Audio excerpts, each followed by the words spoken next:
조국 법무부 장관 후보자 국회 인사청문회가 내일 열립니다. 증인은 모두 11명이 채택됐습니다. 조 후보자 가족과 총장 표창 위조 의혹이 제기된 동양대 총장은 증인에서 빠졌습니다. 고액 현금 거래 업종 종사가가 현금 영수증을 발급하지 않은 경우 거래 대금의 50%를 과태료로 부과하도록 한 관련 법조항이 헌법에 위배되지 않는다는 헌재 결정이 나왔습니다. 서울 서초동 변호사회관에서 일제 강제동원 문제 쟁점과 올바른 해결 방안 모색을 위한 한일 두 나라 법조인들의 심포지엄이 열렸습니다. 참가자들은 일본 정부의 부조리를 조목조목 지적했습니다. 법률구조공단 사용설명서, 아파트 입주민이나 관리사무소 갈등 해결 방안 알려드립니다. 9월 5일 법률방송 로투데이 시작하겠습니다. 첫 소식입니다. 국회 법제사법위원회가 오늘 오후 전체 회의를 열고 내일 열리는 조국 법무부 장관 후보자 청문회 증인 명단 11명을 확정했습니다. 총장상 위조 논란이 불거진 동양대 최성해 총장은 증인 명단에서 빠졌습니다. 앵커 브리핑입니다. 채택된 11명의 증인 가운데 민주당이 신청한 증인은 4명입니다. 민주당이 신청한 증인은 윤순진 서울대 환경대학원 교수, 노환중 부산의료원장, 김모 전 한영외고 유학실장, 신모 관악회 이사장 등 4명입니다. 한국당이 신청해 채택된 증인은 모두 7명입니다. 장영표 단국대 의대교수, 최모 웰스 CNT 대표이사, 김모 웅동학원 이사 등 7명입니다. 의혹별로 보면 조 후보자 딸 의혹과 관련된 증인은 6명이고 사모펀드 의혹 관련 증인 3명, 웅동학원 관련 증인이 2명입니다.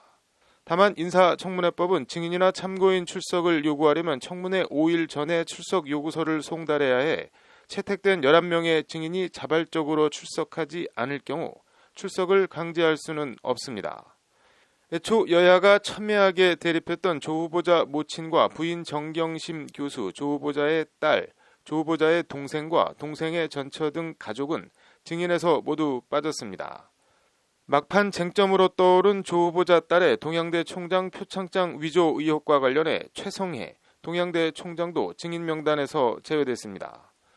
이에 대해 법사위 한국당 간사 김도읍 의원은 기자들을 만나 최성해 총장을 증인으로 부르는 문제와 관련해 민주당이 너무 완강했다며 최 총장을 고소하다가는 내일 청문회를 할 수 없을 것 같아서 우선 협상을 했다고 말했습니다.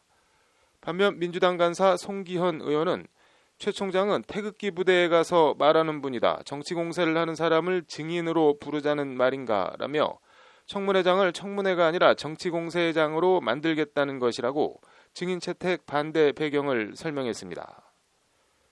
한국당은 조 후보자 딸 동양대 총장 표창 위조 의혹을 쟁점으로 부각하며 조 후보자 낙마를 현실화하겠다고 벼르고 있습니다.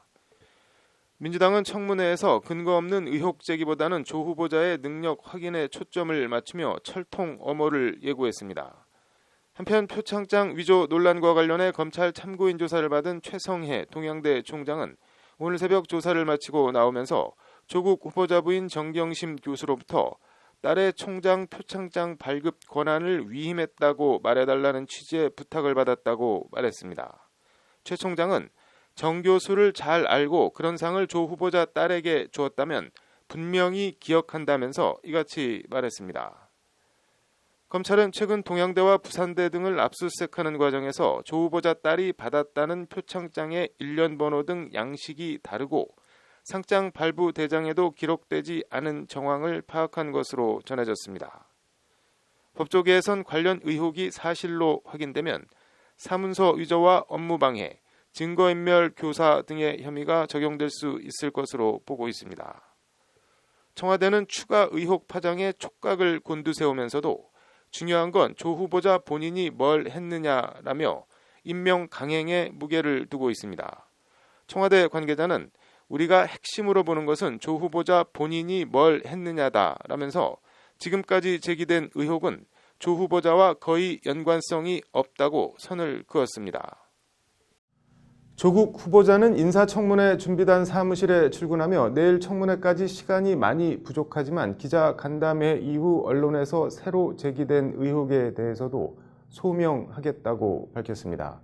조 후보자는 딸의 총장상 발급과 관련해 부인이 검찰 수사를 받을 수 있는데 아직도 적법하다는 입장에 변함이 없느냐는 취재진의 질문에는 답을 하지 않았습니다. 내일 청문회를 통해 그게 어느 쪽이든 진실이 오롯이 드러나길 기대해 봅니다. 앵커 브리핑이었습니다.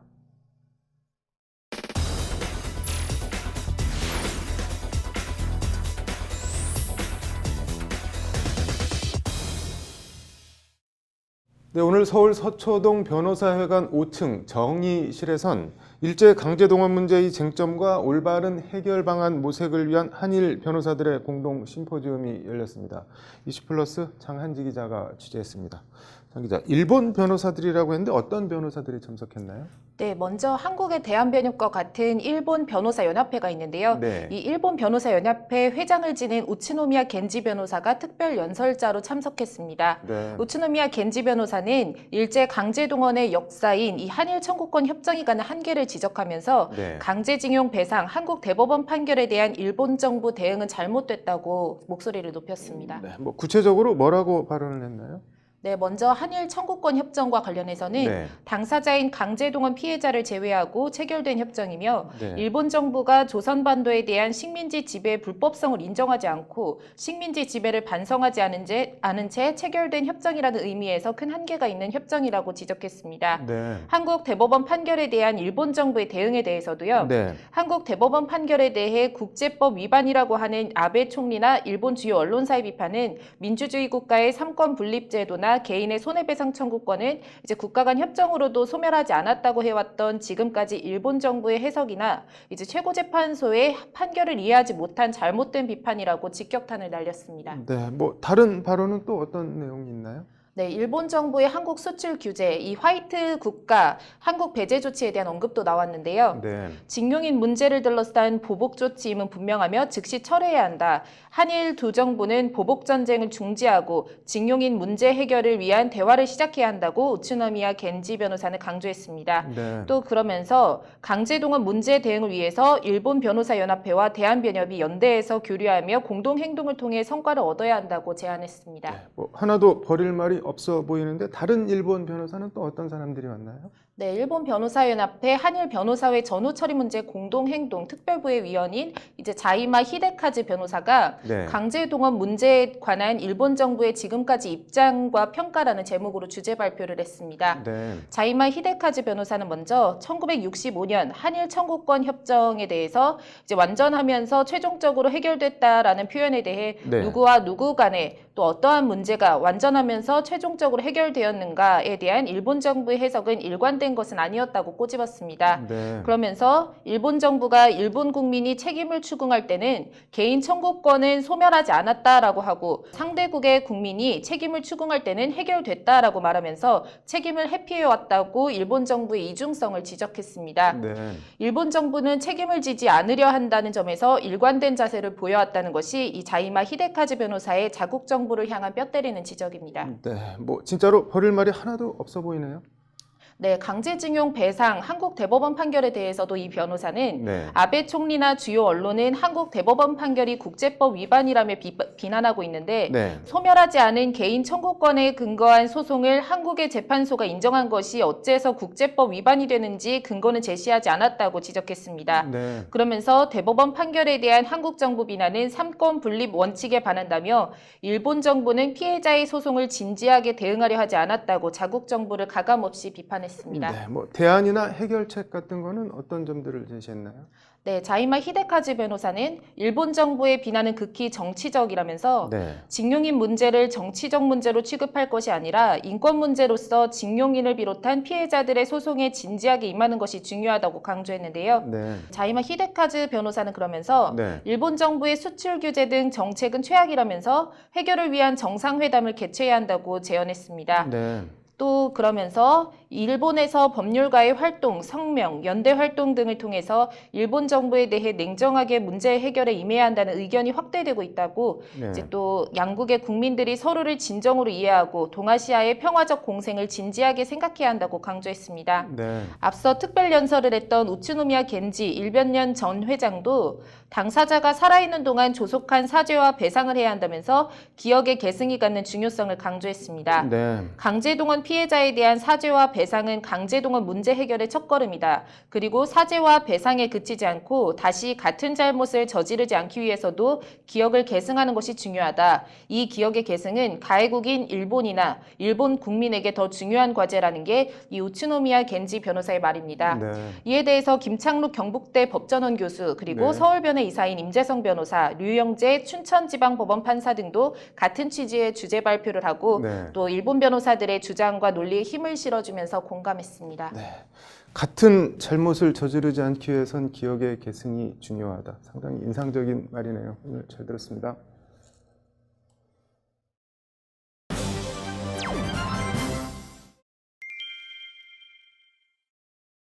네, 법률구조공단 사용 설명서. 오늘은 아파트 입주자 대표 회의와 관리 사무소 간 갈등에 대해 얘기해 보겠습니다. 신세아 기자 나와 있습니다. 신 기자, 뭐 갈등이라고 하는데 어떤 갈등인가요? 네, 일단 수도권의 한 아파트에서 지난 2016년 10월 오전에 벌어진 일입니다. 네. 66살의 오모 씨가 이 아파트 입주자 대표회의 회장 직무대행을 맡고 있었는데요. 네. 이 오 씨는 관리사무소를 통해 아파트 게시판 46개소에 부착된 이 입주자 대표회의 회의록 서명란이 이제 잘못 기재가 됐다면서 관리사무소를 찾아가서 이 서명에 대한 정정을 요구를 합니다. 네. 하지만 이 관리사무소에서는 이제 66세인 오 씨에 대해서 네. 이제 인생이 불쌍하다라면 굉장히 모욕적인 말을 네. 하면서 이 서명 정정 요구를 받아주지 않았다는 게 오 씨의 주장입니다. 뭐 갈등이 있었던 것 같긴 한데 이게 어떻게 법원으로 간 건가요? 일단 오 씨가 관리사무소를 찾아와서 위압적으로 이제 고함을 치고 뭐 책상을 내리치면서 이제 아무 권한도 없으면서 관리사무소 소유 공고문을 이제 네. 마음대로 띈 그런 업무 방해죄 그리고 문서 손괴죄 혐의로 오 씨를 고소하면서 재판으로 넘어가게 된 건데요. 네. 1심은 이제 관리사무소 측의 주장을 받아들여서 문서 손괴죄, 업무 방해죄 모두를 유죄로 판단했습니다. 네. 주먹이나 서류로 책상 등을 내리치며 큰 소리로 사단이 났다고 관리사무소 직원들이 증언한 점, 네. 이로 인해 경찰이 출동한 점에 비춰보면 위력으로 업무를 방해한 사실이 인정된다는 게 1심 판단이고요. 네. 문서 손괴죄에 대해서도 공고문의 소유권은 관리사무소 측에 있다. 오 씨에겐 공고문을 함부로 제거할 권한이 있다고 보기 어렵다는 게 또 1심 재판부 판단입니다. 네. 그래서 이에 불복해서 오 씨는 이제 법률구조공단의 도움을 받아서 이제 항소심을 진행을 했습니다. 네. 뭐 항소심에서 공단은 뭐라고 변론을 했나요? 공단은 일단 이 업무 방해죄 관련을 네. 해서는 이제 증인을 자처했던 그 현장에 있었던 관리사무소 네. 직원들의 진술이 이제 다 엇갈리는 점을 직접적으로 공략을 했습니다. 네. 그래서 오 씨가 주먹으로 책상을 쳤다고 하거나 서류로 책상을 쳤다고 하는 등 증인들의 진술이 서로 달랐으며 일부 직원들은 피고인이 책상을 내리치는 장면을 보지 못했다고 진술하기도 했다라는 건데요. 네. 결정적으로 이제 오 씨가 책상을 내리치는 장면이 없는 이 CCTV 영상을 입수를 해서 재판부에 제출을 했습니다. 네. 그리고 이 문서 손괴죄에 대해서는 아파트 관리 규약을 근거로 해서 혐의 없음을 이제 조목조목 따졌는데요. 네. 아파트 관리 규약상 입주자 대표회의는 회장이 소집을 하고 관리사무소는 공고 권한만 위임받을 것에 불과하다며 네. 회장은 공고문을 자유롭게 회수할 권한이 있다는 취지로 변론을 했습니다. 네. 그래서 이제 2심 재판부는 1심을 모두 뒤집고 형사소송법 제325조에 따라서 오 씨에 대해서 전부 무죄를 선고했습니다. 네. 꼭 뭐 이번 사안뿐만 아니라 아파트 입주민 간 알력이나 갈등 많은데 뭐 어떻게 대처해야 되는지 팁 같은 게 좀 있을까요? 보통 이 아파트 입주민의 이런저런 뭐 이해 네. 충돌이나 이제 갈등은 많은데요. 공동주택관리분쟁조정위원회는 사실상 유명무실하다라는 지적이 많습니다. 네. 그래서 이로 인한 고소 고발도 어떻게 보면 굉장히 일상다반사적인 일인데요. 네. 아파트 입주민 간 문제는 아파트 관리 규약과 또 입주자 대표회의의 결정을 기준으로 법원이 어느 일방의 손을 들어주는 만큼 이 관리 규약을 토대로 해서 네. 입주자 대표회의에서 우호적인 결정을 끌어내는 게 이제 무엇보다 중요하다라는 게 이제 이번 소송을 수행한 장태호 공익법무관의 조언입니다. 네. 장태호 법무관은 또 이 업무 방해죄라는 것은 네. 업무 방해 결과가 실제로 발생하는 것보다라는 네. 이제 업무 방해 결과를 초래할 위험이 발생해도 성립을 한다라는 네. 점을 강조를 하면서 아무리 흥분을 했어도 이제 고성과 소라는 금물이라는 조언도 덧붙였습니다. 네. 아무튼 그게 뭐든 순리대로 풀어나갔으면 좋겠네요. 오늘 잘 들었습니다. 네, 다음 소식입니다.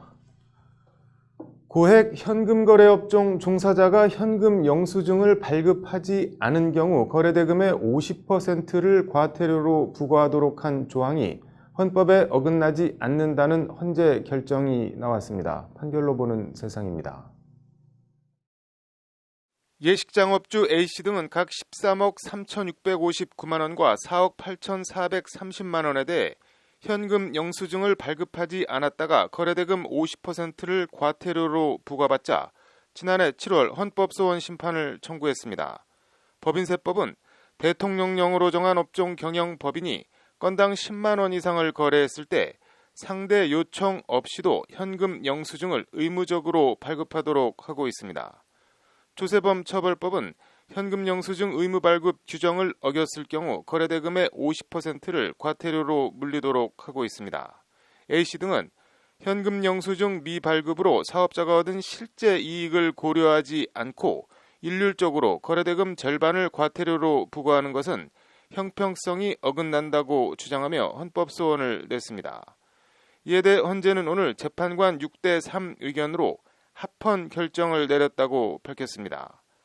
심판 대상 조항은 현금 거래가 많은 업종 사업자에 대해 과세 표준을 양성화해 세금 탈루를 방지하고 공정한 거래 질서를 확립하기 위한 것으로 입법 목적의 정당성과 수단의 적합성이 인정된다는 것이 헌재의 다수 의견입니다. 직업자유 침해 주장에 대해서도 헌재는 투명하고 공정한 거래 질서를 확립하고 과세 표준을 양성화하려는 공익은 현금 영수증 의무 발행 업종 사업자가 입게 되는 불이익보다 훨씬 커 법익 균형성도 충족해 직업 수행 자유를 침해하지 않는다고 판단했습니다.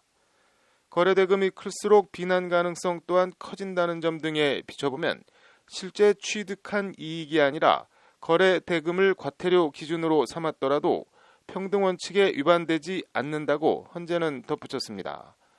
이선혜, 이종석, 이영진 재판관은 일률적으로 상한 없이 과태료를 부과하도록 한 것은 책임 정도에 상응한 제재로 보기 어려워 위헌이라는 소수 의견을 냈습니다.